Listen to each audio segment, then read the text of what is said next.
Bapak dan ibu-ibu, saudara-saudara dan saudari-saudari, serta adik-adik dan anak-anak, kaum muslimin dan muslimat, al-hadirin wal hadirat, wal musyahidin wal musyahidat, para alim ulama, jadi pandai, tokoh adat, tokoh masyarakat, serta seluruh kaum muslimin dan muslimat yang saya muliakan, yang saya hormati, yang saya cintai. Alhamdulillah, dengan izinnya kita bisa takmir kembali salah satu rumahnya ini. Adalah luar biasa yang sangat besar, yang harus membuat kita senantiasa bersyukur kepadanya. Mudah-mudahan Allah membalas syukur kita dengan nikmat yang lebih besar untuk kita membawa kebaikan-kebaikan di padang mahsyar. Semoga semua kita diberikan hisab yang mudah. Salawat salam kepada baginda Nabi alaihi salam yang senantiasa bergembira melihat para umatnya selalu berada di jalan ilmu, karena untuk itulah beliau diutus untuk menebar ilmu sehingga hilanglah kejahilan dan kejahilian.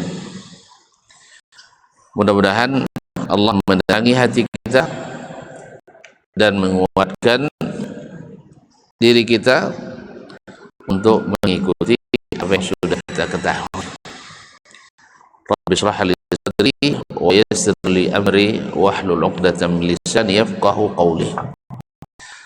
Kaum muslim, kaum muslimat yang dirahmati Allah, pada pertemuan sebelum ini Imam Al-Muzani telah menyampaikan muqaddimah tentang kenapa beliau menuliskan kitab Syarh Sunnah ini atas permintaan muridnya untuk dijelaskan kepadanya tentang sunnah yang dengannya dia bisa berpegang teguh dan menghilangkan segala syubhat dari berbagai arah dan jihad, dan terhindar daripada hal-hal yang diada-adakan oleh orang-orang yang menyesatkan atau orang sesat menyesatkan, dengan syarah yang mudah dan metode yang jelas, tidak berbelit-belit dan tidak berbelok-belok. Oleh itu saya kabulkan permohonan ini sebagai bentuk nasihat kepada umat dan kepada muridnya secara khusus dan kepada umat secara umum, dengan memuji Allah Subhanahu wa taala yang senantiasa hendaknya memberikan hidayah, taufik dan tasdid, menolong kita untuk menepati jalan kebenaran. Lalu beliau menyebutkan di muqaddimah ini juga tentang beberapa sifat Allah Subhanahu wa taala yang tidak ada yang menyerupainya dalam sifat tersebut, dan tidak boleh ada tandingannya walaupun namanya sama dengan nama sifat-sifat yang ada pada makhluk, seperti As-Sami'ul Basir, Maha mendengar, Maha melihat, tetapi tidak sama dengan mendengar dan melihatnya hamba. Al-Alimul Khabir, Maha mengetahui dan Maha teliti, tetapi tidak sama dengan mengetahui dan menelitinya makhluk. Al-Mani'ur Rafi', yang Maha kokoh dan Maha tinggi, tentu saja tidak sama pula dengan kokohnya dan tingginya makhluk. Ini muqaddimah jamil, indah dari Imam Al-Muzani rahimahullah sebagai isyarat bahwasanya subuhat tasbih yang digelar oleh orang-orang yang tidak mengikuti ilmu, yang tidak mengikuti ilmu yang diturunkan Allah melalui wahyu, sebenarnya sirna dengan apa yang disebutkan oleh beliau di muqaddimah ini. Artinya walaupun sama namanya, tapi bisa berbeza hakikatnya.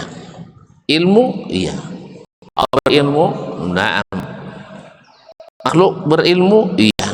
Tapi hakikatnya tidak sama, kaifiatnya tidak sama. Allah melihat, iya. Makhluk melihat, benar.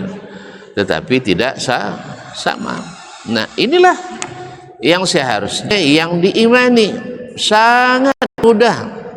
Makanya akidah itu di zaman Nabi alaihissalatu wassalam kan tidak panjang-panjang kita akidah lah, cukup dengan Al-Quran dan Sunnah, karena Al-Quran bahasanya Arabiyyun mubin. Hadis Nabi alaihissalatu wassalam, Nabi berbicara juga bilisanin Arabiyyin mubin. Makanya kitab tafsir di zaman itu tidak ada, syarah hadis tidak ada, karena Al-Quran dan hadis itu adalah syarah yang sesungguhnya. Cuman ketika banyak orang berkilah dan berhila, akhirnya terpaksa syarah pun dimulai ditulis panjang-panjang. Awak pun ceramah pun terpaksa panjangnya, pendek-pendek enggak sampai dek tali gitu. Kadang dek dah pendek kecen ayunan dalam. Dulu para sahabat Nabi alaihissalatu wassalam dengar Al-Quran, dengar hadis wadih, jelas. Kalau kita sekarang dengar Al-Quran, dengar hadis, wa makhtalafu illa min ba'di ma ja'ahumul ilmu baghyan bainahum. Mereka tu sebelum ada Al-Quran hadis lah tidak berselisih dah, tidak bantah. Setelah ada Al-Quran hadis mulai bantah. Apa sebab? Baghyan bainahum, karena ada permusuhan di antara mereka, ada hasad di antara mereka, ada yang melampaui batas di antara mereka. Jadi sebenarnya bukan karena Al-Quran dan hadis itu kan berselisih, tetapi karena ada yang keluar dari pemahaman Al-Quran dan hadis. Habis itu tidak boleh disolang lah, kan ya? Tak boleh disalahkan. Yang salah harus disalahkan, yang benar harus diapresiasi dan ditegakkan. Itulah dakwah, itulah ilmu. Tidak fokus sodon pendapat harus buat tu sodon, tidak mungkin. Tidak mungkin. Soalnya buat halal, soalnya buat haram. Tu batu kedua. Soalnya buat mulia, soalnya buat tak mulia. Tidak mungkin. Akhirnya terpaksalah ulama rahimahullah menulis kitab-kitab seperti ini. Dan kita lihat kitab yang ditulis Al-Muzani ini juga masih singkat dan ringkas. Sebab apa? Di zaman itu orang sudah masih juga cepat paham. Ya, takilek ikan dalam ayu, tantu jantan batino. Ikulah bawa dari karena lu tantu jantan ikan je kan nak jalan nya. Ni ya batalu je kan nya. Na batalu jantan tu tino na lainnya. Na batalu jantan tu tino. Ndak jobera. Jadi kadang-kadang jadi kaum muslimin jalan na batalu tino biasa ndak jantu dia mana jantan mana batino. Apa sebab tadi terlalu banyak subuhat didengar dari sana dan sini. Ya, apalagi dengan zaman keterbukaan informasi. Jadi kadang-kadang yang salah lebih dulu masuk daripada yang benar. Allah musta'an.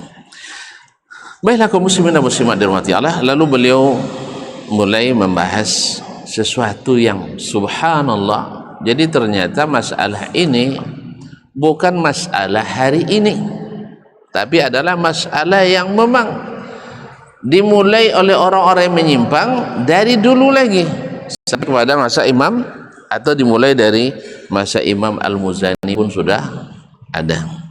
Maka beliau ingatkan bahwasanya pertama di antara yang wajib diyakini oleh umat Islam sesuai Al-Quran dan Sunnah adalah sifat al-ulu.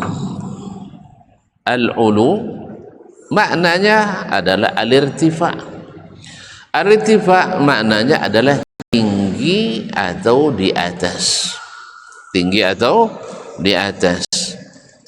Maka beliau mengatakan diidhafatkan pada atau sifat dari yang sebelumnya as-sami'ul basir, al-alimul khabir, al-mani'ur rafi', alin ala arsyihi. Allah Subhanahu wa taala alin ala arsyihi, tinggi di atas arasnya. Tinggi di atas arasnya. Jale buano sih. Tambah jole. Kalau terlampau jole berkerja kamu je. Pas. Mak tu tadi tak jole. Kurang. Ulang dia. Baik. Kalau gini? Pas. Alhamdulillah. Apa lah ambil soben? Baiklah kaum muslimin dan muslimat. Jadi alin ala arsyihi, maha tinggi, dimulai dengan sifat atau nama Allah Subhanahu wa taala, bahwa di antara nama Allah adalah Al-Ali, wa huwal Aliyyul Azim. Allah maha tinggi. Kalau tinggi tentu KTP tidak ada tinggi ke bawah. Anu nan tinggi mak, tinggi kayu tu ke bawah dohnya ada. Jadi makanya kaum muslimin, atau kalau ada yang mengatakan tinggi tapi itu namanya doh ada, tak, yang namanya tinggi mesti ke atas. Jadi secara bahasa saja, secara fitrah tidak perlu dalil. Andainya tidak ada Al-Quran dan hadis menyatakannya, ya, bahwa sudah menjadi sifat dan fitrah kita bahwa Allah itu alin, tinggi, dan sesuai pula dengan berita yang sampai kepada kita yang sahih sesuai fakta dan data, bahwasanya makhluk yang paling tinggi adalah langit ketujuh, tidak, al-arsh. Yang paling tinggi makhluk adalah al-arsyu.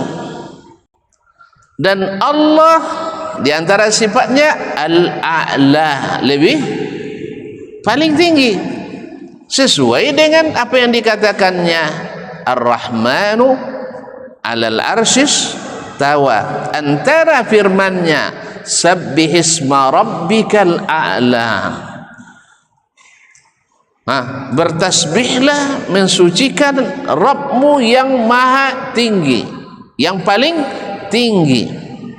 Dan dia sebutkan bahwa arasnya adalah makhluk yang paling tinggi, dan dia sebutkan di ayat-ayatnya bahwa dia di atas arasnya. Jadi antara ayat dengan ayat semuanya saling sinkron, saling munasabah, tidak ada satupun yang bertentangan. Lainnya Ustaz nya ada bertentangan. Apa? Wa huwa ma'akum aina ma kuntum nya. Dia bersamamu dimanapun kamu berada. Di mana bertentangan? Di mana bertentangan? Allah bersamamu dimanapun kamu berada. Allah kan tak bilang dimanapun dia berada, sah? Sabu Allah Ta'ala dimanapun dia berada atau dimanapun kamu berada? Wih, yang Allah katakan dia bersamamu dimanapun dia berada atau dimanapun kamu berada? Apa itu? Apa itu?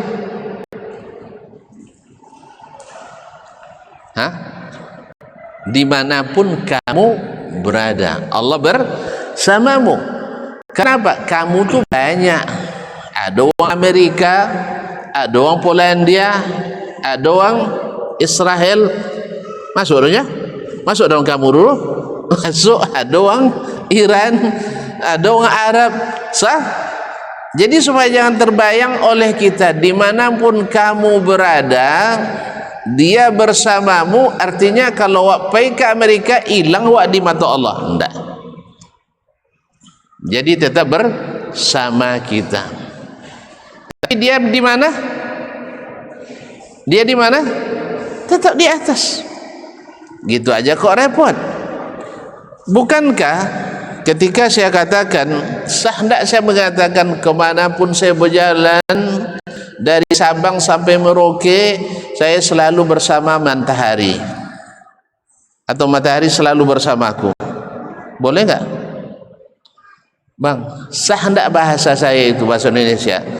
Kemanapun saya pergi, matahari bersamaku. Sah tidak? Hah? Sah? Ada orang yang memahami bahwa matahari ikut duduk dalam pesawat bersama saya?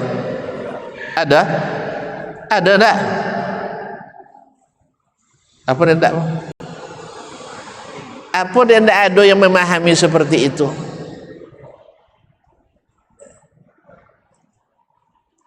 Apa dia payah nak jawab? Angin tu matahari nak duduk sama dia. Matahari tu godang. Mana kadang matahari pada bumi? Hah? Mana kadang matahari pada bumi? Kadang matahari itu tak ambil lampu tabang. Itu tidak kan mungkin maksudnya matahari sama dan dua di pitabang nak. Kan ya? Paham namanya? Nah, kalau ketika disebutkan Allah dimanapun kamu berada, dia bersamamu. Mungkin Allah nawa ke awak. Inyo duduk sama awak. Itu mak pemahaman. Tak mungkin. Apa sebab? Apa sebab? Allah lebih besar, tak bisa ditampung oleh tempat kita. Makanya mafhum ayat itu bukanlah maknanya Allah berada di setiap tempat, tapi mafhumnya adalah Allah menyertai kita dengan ilmunya, dengan penglihatannya, dengan pendengarannya. Sebagaimana mentari yang besar tidak mungkin duduk dengan saya dari pesawat dari Aceh sampai ke Merauke. Mungkin kan tidak ada. Apa yang dimaksudkan? Cahayanya tetap menerangi dari Sabang sampai Merauke. Tapi tuan-tuan sabit itu tidak salah bahasa dah.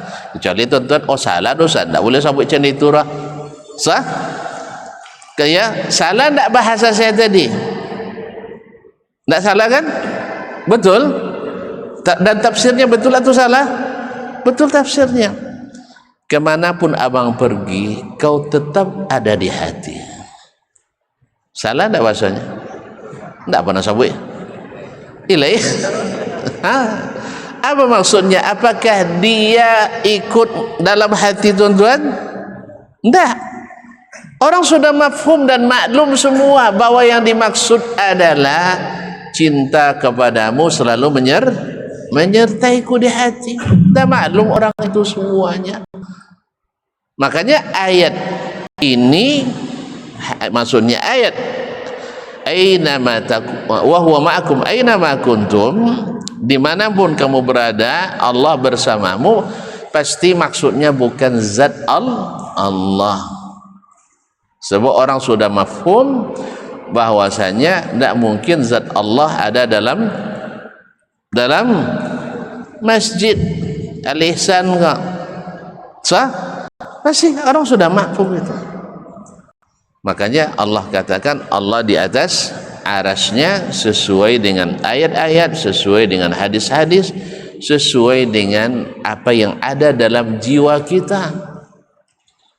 Ketika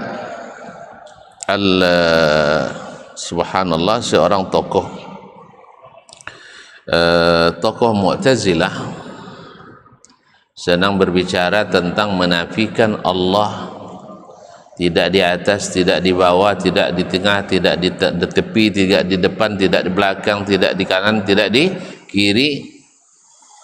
Ada seseorang dari Hamadan bertanya, coba kita tinggalkan teori-teori itu dulu buyahnya. tapi apa yang membuat hati saya dan hati Buya juga, setiap kita menyebut Allah selalu hati kita naiknya ke atas. Ma lidzalika min darurah. Apa sebab itu? Dan kenyataannya kita lihat orang-orang yang mengingkari Allah di atas, babuyo jeliu dek menyebut Allah tak di hati, ketika menyebut Allah tunjuknya otomatis ya Allah, matanya menengadah ya Allah, dan saya yakin hatinya, karena yang menggerakkan tangan itu hati, yang menggerakkan wajah itu hati, yang menggerakkan mata itu hati. Iya nak? Hati. Terus kenapa dia gerak begitu? Padahal di hati tanya, setelah tunjuk, di hati Allah Ta'ala, Ustaz, astagfirullah, gigi lah tangan sampai lokam sudah itu, salah tunjuknya. Nah, bukan kesalahan, itu kebenaran, tapi diingkari dengan syubhat, ditutupi dengan syubhat. Ayat-ayat hadis jelas. Makanya Imam Al-Qayyim rahimahullah menjelaskan ada 10 jenis dalil yang menunjukkan Allah itu di atas, dan ini yang diyakini oleh muridnya Imam Asy-Syafi'i. Di mana baju Imam Muzani kah? Ya Allah, kenapa sabit murid Imam Asy-Syafi'i di mana baju? Salah tanya urusan. Di siapa baju? Di Imam Asy-Syafi'i. Inya murid guru Syafi'i tu ikut akidah di mananya baju? Antu di gurunya. Dan dapat ikut di mana? Dapat di guru dia kan ya. Kalau sampai di darunnya dah ada jenis orang kan ya. Kalau sampai di darunnya ada baju dulunya, baju sifat 20-nya kosan banyak li Buya ya, tidak masuk dalam sifat 20. Hanya pada 20 mula lah bio lah kan ya, kan anjak lah bio pada 20 lah, jadi posongnya 20 roh.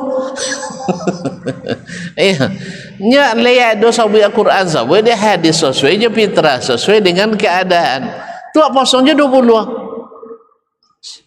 kan ya bang, menanjak 20 pada satu anjak satu lah asal buat tua lewat tu ndak lay apa bukti Al-Quran citang hadisnya buin, kemudian seluruh sahabat ceritunya. Awak harus melalui ulama Ustaz tu, sampai riwayat kau ndak melalui ulama kan lah sahabat ke tuan-tuan. Nabi sabun macam itu deh dongon dek para sahabat di antara yang mendongong ada Abu Hurairah, ada Abdullah bin Umar, ada Aisyah. Nangko ulama tu ndak? Ulama ndak mereka?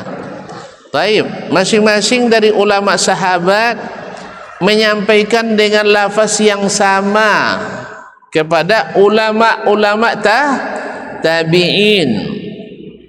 Contoh Aisyah sabun ke Urwah dia, Abu Hurairah sabun ke Abu Salamah bin Abdurrahman bin Auf, misalnya Abdullah bin Umar sabun ke Nafi' dia. Lah mereka pula meriwayatkan kepada murid-muridnya yang juga ulama tabi'in dengan makna dan lafaz yang sama, tidak ada tafsir dan takwil, itu yang disampaikannya. Nah tabi'in ini sampai pula ke pada misalnya Imam Malik sampai lo ke Syafi'i dah, Syafi'i sampai lo ke Al-Muzani. Tidak ada kalimat-kalimat takwil dulu. Berarti mereka yakini apa yang ditakwilkan atau yang disampaikan? Yang disampaikan. Maka kalau ada yang mengklaim takwil itu adalah mazhab as-salaf, itu mazhab sulap namanya. Ya, mazhab basulap, taki cuang deh dengan retorika. Ini Al-Quran, ini hadis. Makanya dengan demikian kaum muslimin dan muslimat dirahmati Allah SWT, tidak benarlah kaedah kalau Ahlus-Sunnah itu akidahnya mesti Asy'ari, fikihnya Syafi'i. Ini buktinya murid yang paling berjasa mengumpulkan mazhab Asy-Syafi'i, yang paling berjasa mengumpulkan mazhab Asy-Syafi'i, berakidah seperti Ahlus Sunnah wal Jamaah, ya, yang mengatakan Allah sesuai dengan Al-Quran dan Sunnah, bukan sesuai hawa dan pemikiran Aristoteles atau Sokrates yang diislamisasi menjadi filsafat Islam, akhirnya berakumulasi menjadi ilmu kalam. Tadi ilmu kalamnya yang taang jadi kalam. Nah, jadi kata beliau alin ala arsy wa huwa danin bi ilmihi min khalqihi. Langsung dijawab oleh beliau. Kalau ada yang mengatakan wa huwa ma'akum aina ma kuntum, ini jawabannya. Wa huwa danin, ini fi'il isim fa'il daripada dana yadnu dunuwan. Danin, dekat. Dana itu adalah maknanya dekat. Danautu minhu, saya dekat dengannya. Danin bi ilmihi min khalqihi, dekat dengan apa?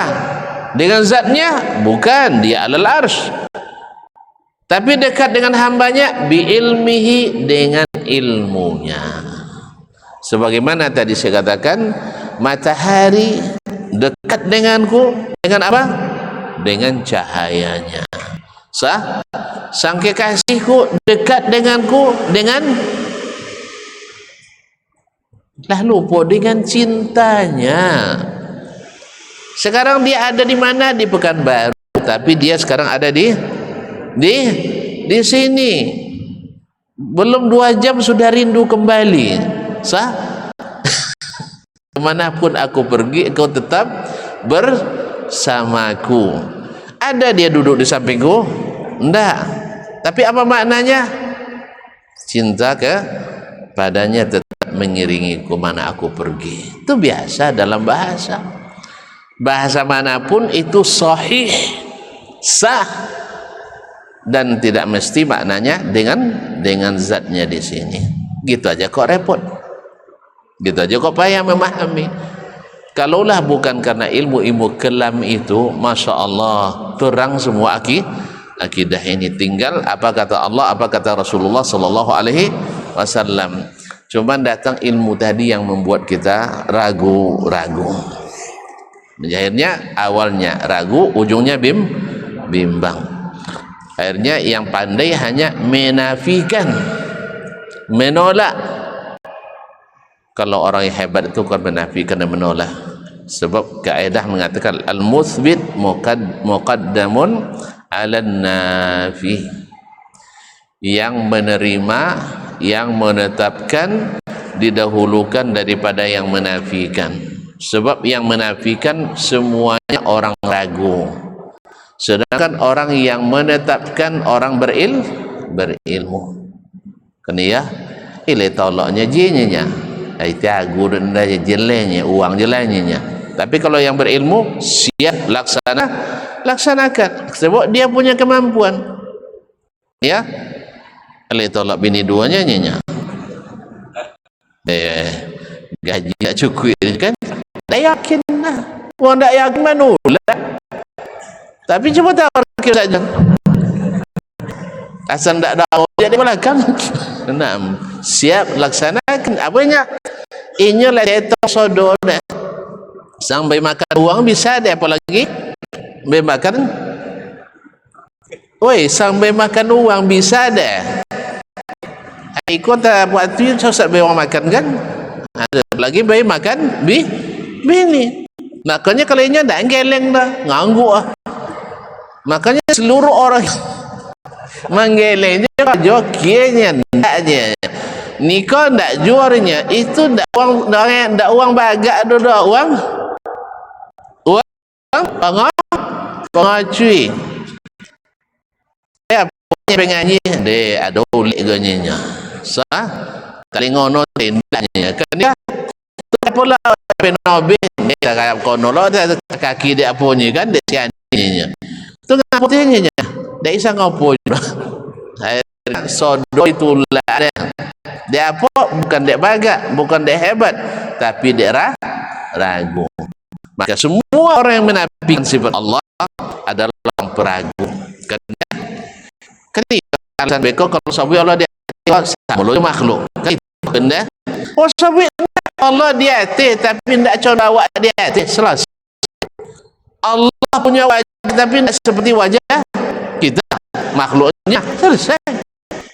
Ya orang sembarang inyonya buat kan buat atau buat sarang jerah inyonya buat. Cuman kewajiban kita adalah menafikan keserupaannya dengan makhluk. Ada dalil yang lain akan jadi tidak ada dalil yang diparkir, tidak ada dalil yang karantina, tidak ada dalil yang ditolak. Ikut sebanyak-banyak dalil di karantina, di ta'til. Gara-gara ketakutan berlebihan. Itu dua wadah. Nah, kamu nyuruh aja makhluknya. Mujassimah no mau ada wadah. Apa nak pernah nyabui mujassimah dah? Inyo nafsirkan seorang. Dia apa? Dia ketakutan itu dan nanti hanyanya. Idenya beko tinggal alam bukan tunya. Padahal tak tinggal alam dah dapat ikan kan? Nya pandai nyalam kan ya? Inyo tak pandai nyalam. Alangannya tu lah wasuh dapat ikan pulang. Abu dah nyo. Ane tu ayennya. Tak kan dapat lah. Kata wasuh sabun kau punya uangnya. punya uangnya. Ni kalau wahnawo tu tak nak ambil uang bahasanya punya uang. Jadi kaum muslimin dan muslimat, jadi semua orang yang menafikan sifat adalah orang yang dalam ketakutan berlebihan. Bukan karena kelebihan ilmu, tapi kurang ilmu. Sebab ilmu itu kalau kembali ke definisi ilmu, kembali kitab Imam Asy-Syafi'i dan Risalah, ilmu itu adalah yang didukung oleh wahyu. Itulah definisi ilmu. Selainnya itu bukan ilmu, hanya pemikiran. Pemikiran itu ada yang benar, ada yang salah. Berpikir terlalu banyak bikin pusing, naik asam urat. Makanya jen banyak no bapi kio. Kan ya, bau nak naik agamanya lai sautun. Kan ya, dia bapi kio. Padahal tak apa-apa jorang. Nya kalau leja kan bernasib bahan tak dapat moliminya kan ya, kalau tak nasib bahan dia tak dapat moliminya jualan kan ya, naik kereta itu aja nya dahulu naik kereta aja itu hanya dahulu dia kaki duitnya apa dipikirin mana kawasan tak dipikirin nawu tu moliminya agaknya sah kadangnya gaji lah tetap 3 juta sebulan tahun yang dia mikir gaji tu kan sedetunya beri mikirnya lah kan ya bapa cara cukupnya salam muka cukup je makan kan ya Allah musta'an. Jadi kalau terlalu banyak pikir membuat kita jadi penakut, jadi peragu. Tapi banyaklah berzikir, banyaklah berilmu. Ilmu itu buat kita yakin dan tidak buat kita ragu. Jadi wahdanin bi ilmi min khalqih, dia dekat dengan ilmunya kepada para hambanya. Makanya tidak perlu kita khawatir bahwa Allah menyanyikan kita karena kita berada di pantauan ilmunya, didengar dari kita olehnya semuanya, dilihat dengan jelas olehnya dari kita semuanya, tak ada yang tersembunyi. Nah kalau kita dalam keadaan menyenangkan Allah tidak perlu takut, tapi kalau dalam keadaan tidak menyenangkan Allah itu kita takut. Itu aja. 6. Ahata ilmuhu bil umur, ilmunya meliputi seluruh perkara. Udah masuk waktu sih. Memang capek. Itu tanya kita ya. Tidak terasa waktu berlalu. Kalau sedang bersama begitulah bang ya. Itu tandanya kita sedang bahagia. Allah musta'an.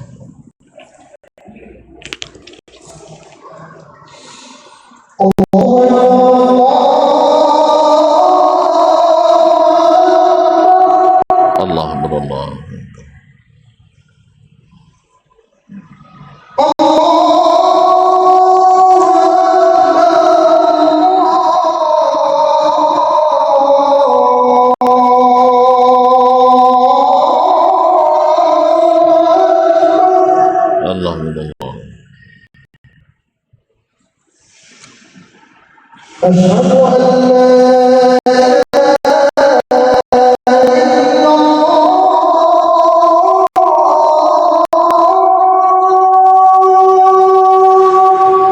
أشهد أن لا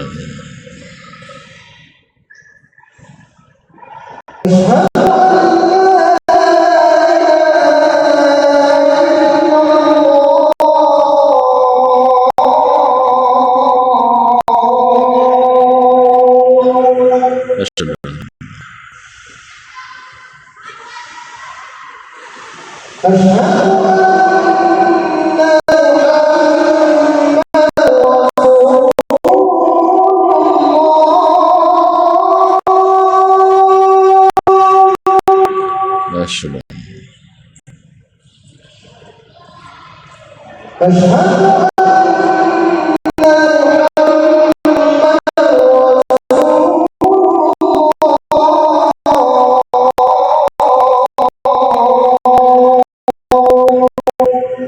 أشهد أشهد أشهد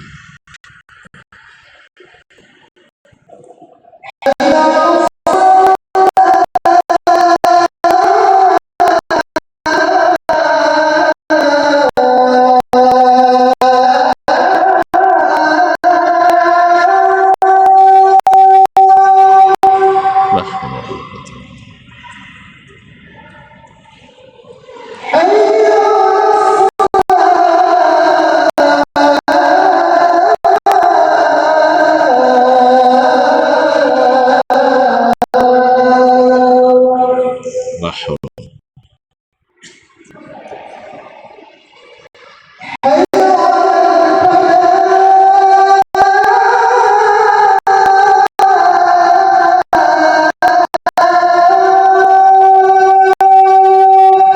لا حول لا حول ولا قوة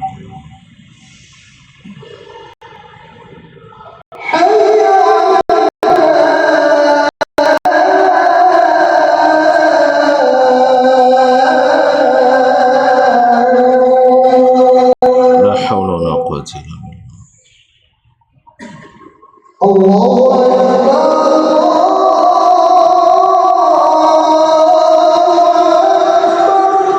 الله لا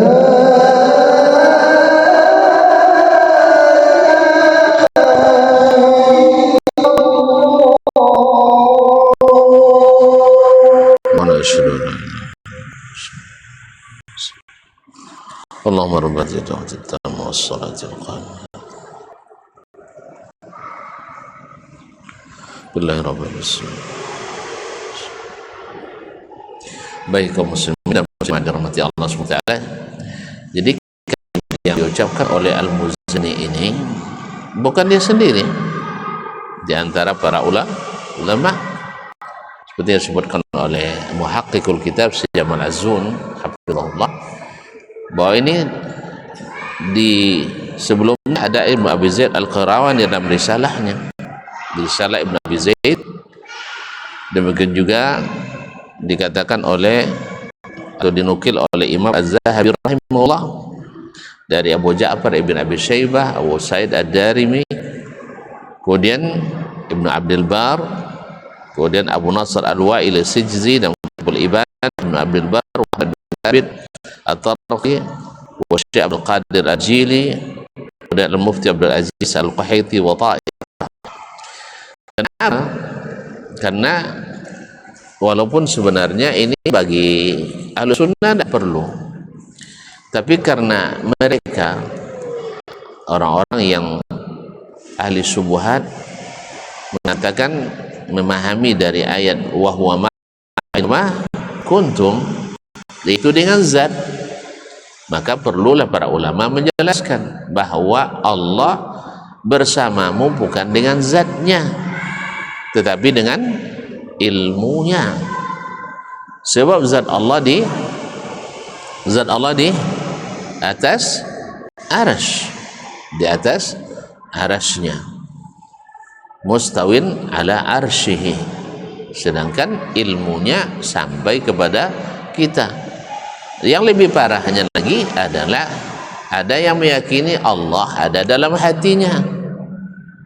Sebab ada hadis palsu la tuqilluni samai wa la taqilluni ardi walakin yasa'uni qalbu abdil mu'min.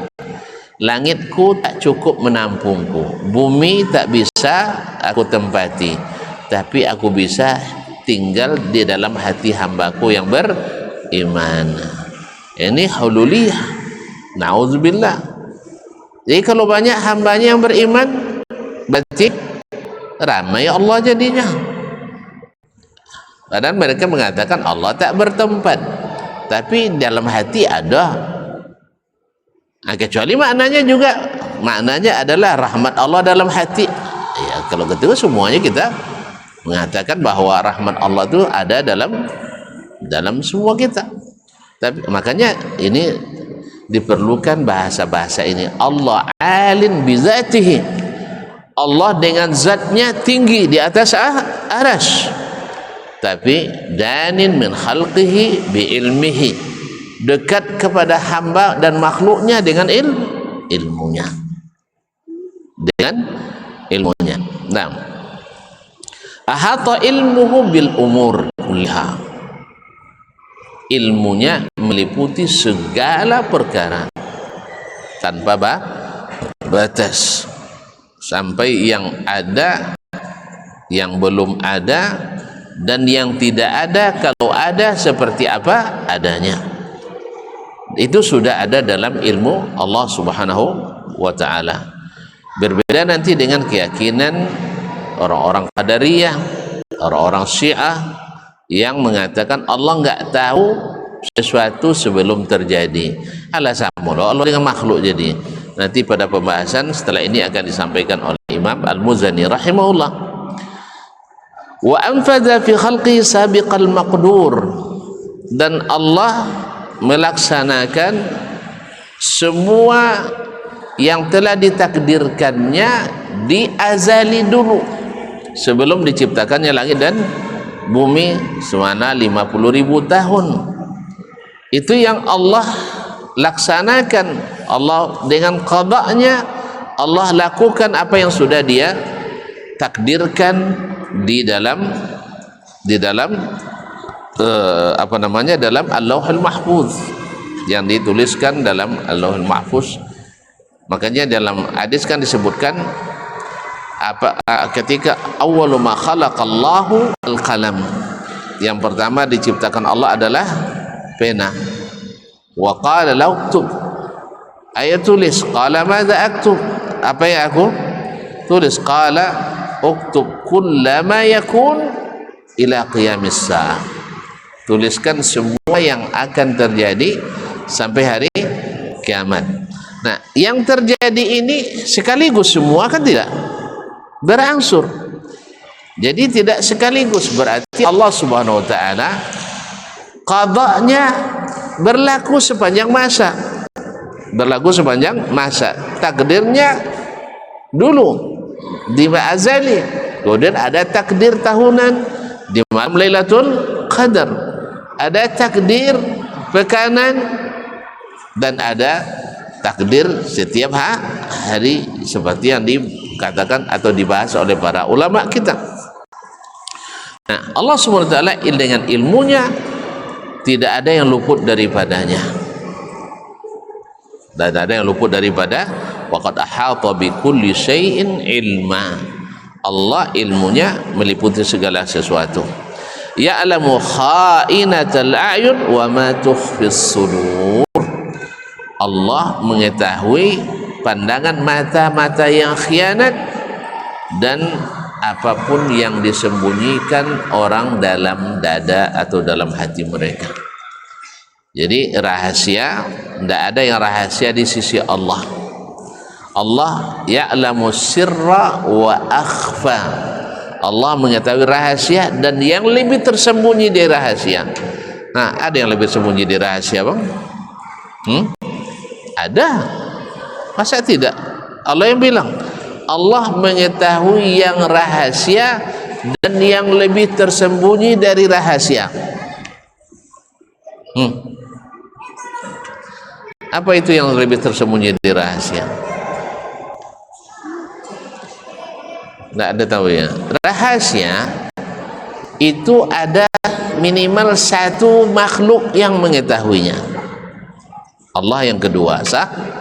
Ma min najwa thalathatin illa huwa rabi'uhum. Tidak ada yang berrahasia 3 orang kecuali Allah yang keempatnya. Dan setiap rahasia mesti ada yang mengetahuinya dari makhluk, tapi lebih tersembunyi di rahasia makhluk saja tidak tahu. Apa contohnya? Wa ma tadri nafsun madza taksibu ghada. Tak satu jiwa pun tahu apa yang akan dia usahakan esok hari. Wa ma tadri nafsun bi ayyi ardin tamut. Seorang hamba tidak tahu pula kapan atau di mana dia akan mati. Tidak tentu? Tidak tentu? Tapi kalau rahasia antum tahu, sah? Bahwa malam ini saya akan berikan surprise pada orang rumah saya. Tapi dia nggak tahu. Yang tahu antum sendiri, sah? Dan Allah Subhanahu wa taala. Ini rahasia. Yang lebih tersembunyi antum sendiri aja nggak tahu. Sah? Ternyata istri juga siapkan surprise pula, sah? Masya Allah, aku siapkan makanan kesukaan abang selesai pengajian ini. Oleh sebab itu kita tidak boleh ngaji lebih panjang lagi, ya, supaya cepat terlaksana teraplikasi. Kita cukupkan sampai di sini ya, ya, supaya apa yang beliau rahasiakan dan yang dia rahasiakan cepat terlaksana. Surprise insya Allah ya, semoga membahagiakan. Amin. Nah, tambah jadi Pak. Dalam buku dirasa tasawuf, Imam Syafi'i mengatakan, siapa yang pelajari kalam campur dengan berkata. Siapa yang pelajari tasawuf paginya akan dulu sampai sore. Saya tanyakan mengapa di pesantren guru tinggi seperti ini masih dipelajari kalam dan tasawuf. Itu tanya ke mudir pesantren dia. Kalau dia mudir nak najon leh. Anda pejat apa sebab masih diajarkan di pesantren dan perguruan-perguruan tinggi. Jangan gini lah Pak. Al-Mu'tasim dulu paso Imam Ahmad dia mempelajari. Paso Imam Ahmad mengakui. Padahal Al-Mu'tasim lebih berilmu dari banyak pemimpin hari ini. Mu'tasim itu ulama. Cuman terpengaruh juga dengan subuhat kaum Mu'tazilah. Apalagi yang sekarang tanggung-tanggung ulama tafsirnya ke awak ada apal Quran dia. Al-Mu'tasim jak kene apal Quran. Awak profesor tafsir ndak pandai ke baca Quran. Maksudnya ndak selancar, ndak lancar gitu. Kadang bodoh ono bacaan kayaknya profesor tafsir. Makanya sekelas Mu'tasim billah Khalifah Bani Abbas bisa tertipu oleh pemikiran Mu'tazilah.